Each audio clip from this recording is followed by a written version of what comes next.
ক্রেতা সংকটে দিনভর পড়েছিল কোরবানির পশুর চামড়া। শেষ মুহূর্তেও ক্রেতার দেখা না মেলায় বগুড়ার চামড়া গুদাম এলাকায় চামড়া বিক্রি করতে আসেন অনেকেই। বাদুরতলা চামড়া গুদাম এলাকায় গিয়ে গরুর চামড়ার কিছুটা দাম পেলেও মূল্যহীন ছাগলের চামড়া। কাঙ্ক্ষিত দাম না পাওয়ায় চরম অসন্তোষ বিক্রেতাদের। আগের ঈদগুলোতে চামড়া কেনার জন্য মৌসুমি ব্যবসায়ীদের অর্থ সরবরাহ করেছেন বগুড়ার চামড়া ব্যবসায়ীরা। তবে বাজার ভালো না হওয়ায় এবার বিনিয়োগ করেননি অনেক ব্যবসায়ী। তারপরেও মৌসুমি ব্যবসায়ীদের মধ্যে যারা চামড়া কিনেছেন তারা জানান চামড়া বিক্রি করতে গিয়ে মূলধন হারানোর দশা।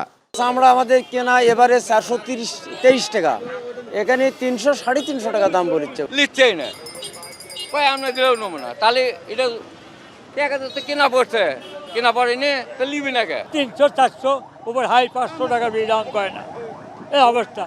আমার কিনে এখন আমরা লস খেয়ে গেছি। বগুড়ার চামড়া গুদাম এলাকায় যারা চামড়া কিনছেন তারা বলছেন মূলধন আটকে আছে ঢাকার ট্যানারি মালিকদের কাছে। কোটি কোটি টাকা বকেয়া থাকায় চামড়া কিনতে হিমশিম খাচ্ছেন তারা। প্রতি বছর যে ব্যবসায়ীরা চামড়া কেনেন তাদের মধ্যেও অনেকেই এবার চামড়া কিনছেন না। আমাদের টাকা পয়সাই নাই, 600 মাল 500 মাল কিনে তারা কিনে আমি 2000 2500 গরু কিনে, এখন 500 কিনে আর কিনে পারবো না। সরকার দাম বেশি করে দিচ্ছে দেখে মনে করেন ওরা ইচ্ছা করে আরো বেশি টাকা আটকাইছে।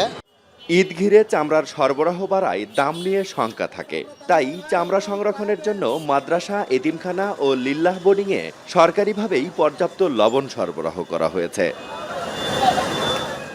রাজীব সেলিম, এখন, বগুড়া।